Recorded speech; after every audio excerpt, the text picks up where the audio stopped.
NCERT गणित कक्षा 9 में आप सभी विद्यार्थियों का स्वागत है।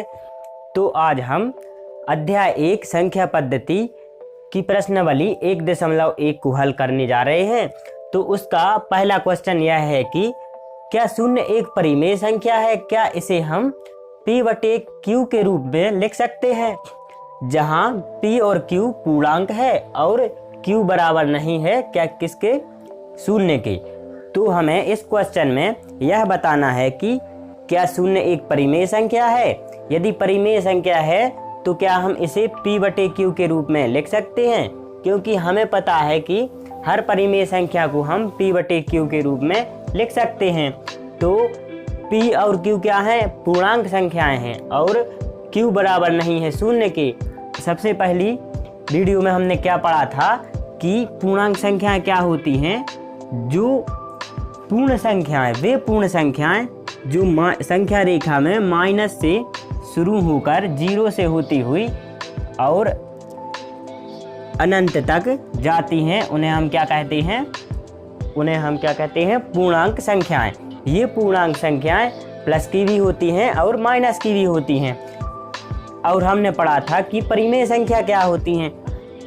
जो भी संख्या p/q के रूप में लिखी जाती है उसे हम क्या कहते हैं? परिमेय संख्या। जैसे 1/2, 3/4 और बहुत सारी संख्याएं, ये सारी क्या हैं? परिमेय संख्याएं। और यदि चार पूर्ण संख्या की हम बटे में क्या 1 लिख देते हैं तो ये भी क्या बन जाती है? एक परिमेय संख्या बन जाती है, क्योंकि हम इसे परिमेय रूप में लिख सकते हैं। तो ये सारी संख्याएं जिनके भी बटे में हम 1 या कुछ ना कुछ लिख सकें, जिन्हें हम p/q के रूप में बदल सकें, उन्हें क्या कहते हैं? परिमेय संख्या कहते हैं। तो हमें यह बताना है कि क्या शून्य एक परिमेय संख्या है। तो चलिए इसको देखते हैं। तो हमें मालूम है कि क्या हम शून्य के बटे में क्या लिख सकते हैं? 1 लिख सकते हैं। जिस प्रकार यदि हम 4 के बटे में क्या 1 लिखें तो उत्तर कितना आएगा? उत्तर तो 4 ही आएगा, क्योंकि 1 का भाग किसी भी संख्या में होता है तो वो वही संख्या उत्तर में आती है।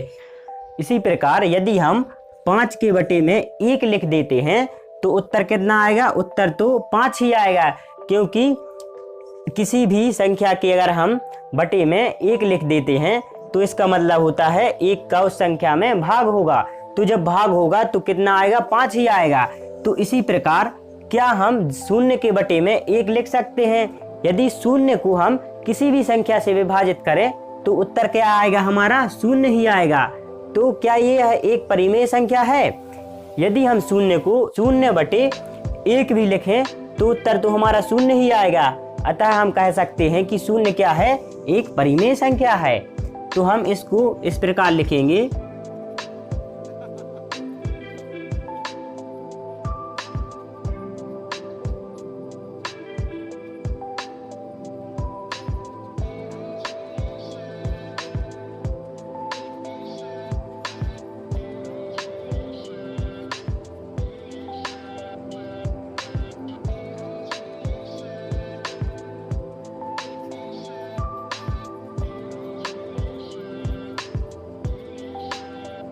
तो हमने लिखा कि हाँ, शून्य एक परिमेय संख्या है, क्योंकि हम शून्य के बटे में 1, 2, 3, 4 या फिर कोई भी संख्या लिखेंगे तो उत्तर क्या आएगा? शून्य ही आएगा।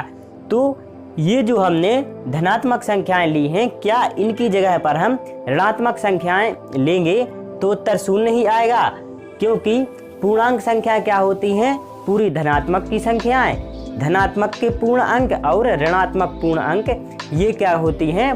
पूर्णांक संख्याएं होती हैं। यदि हम शून्य के बटे में -1 लिखें या फिर शून्य के बटे में हम -2 लिखें या शून्य के बटे में -3 लिखें तो हमारा उत्तर तो क्या आएगा? शून्य ही आएगा। तो इस तथ्य के माध्यम से हम कह सकते हैं कि शून्य एक परिमेय संख्या है, क्योंकि इसके बटे में हम 1, 2, 3, 4 या फिर माइनस के 1, 2, 3, 4 लिख सकते हैं। अतः यह सिद्ध हुआ कि शून्य एक क्या है? परिमेय संख्या है। तो चलिए क्वेश्चन नंबर दूसरे की ओर बढ़ते हैं। तो दूसरा क्वेश्चन क्या है कि हमें 3 और 4 के बीच में 6 परिमेय संख्याएं ज्ञात करनी है। तो हम इसको इस प्रकार करेंगे इस प्रकार का सवाल हमने उदाहरण नंबर 2 में देखा था, तो हम उसी विधि, सरल वाली विधि से इसे हम हल करेंगे। तो हमें पता है कि 3 और 4 के बीच में हमें कितनी संख्याएं ज्ञात करनी है, 6 परिमेय संख्याएं ज्ञात करनी है। तो हम 6 में कितना जोड़ देंगे,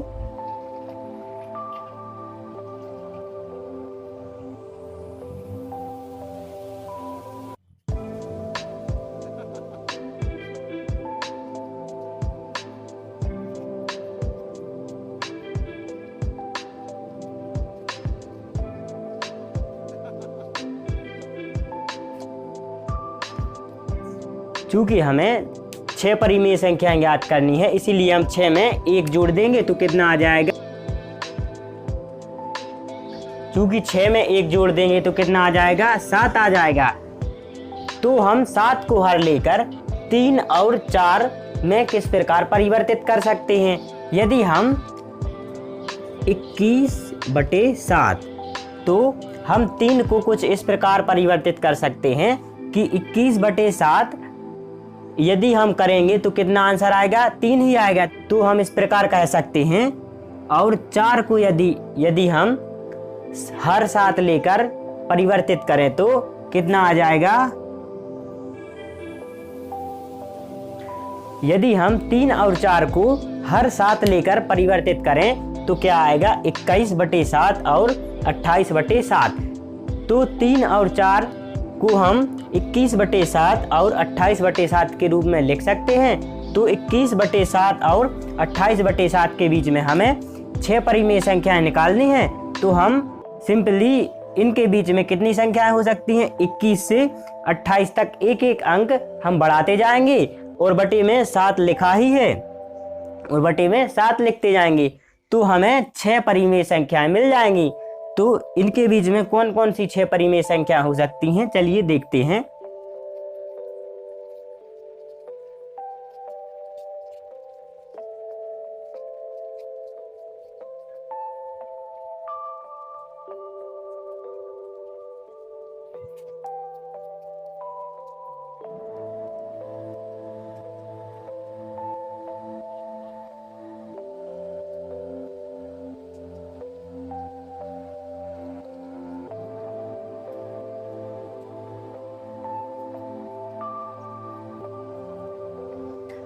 तो हम 21/7 यानी 3 और 28/7 यानी 4 के बीच में 22/7, 23/7, 24/7, 25/7, 26/7 और 27/7 ये 6 परिमेय संख्याएं हम निकाल सकते हैं।